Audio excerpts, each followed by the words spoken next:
আল্লাহ, জাগতিক চিন্তা থেকে ফারেক হলে আমার আপনার সাথে কথা বলতে ইচ্ছা করে, অথচ কোলাহল পেলেই আমি আপনাকে ভুলে যাই। বিপদ পেরিয়ে গেলেই হয়ে উঠি উদ্ধত। নিজের হাসরের দিকে তাকালে দেখি গুনাহের ভারে নুয়ে আছে আমার মিজান। পুলসিরাত পার হব, নেই তেমন কোনো জান।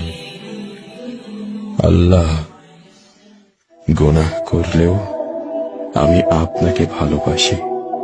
পাপী হৃদয়েও অনুভব করি শুদ্ধতার অনুতাপ।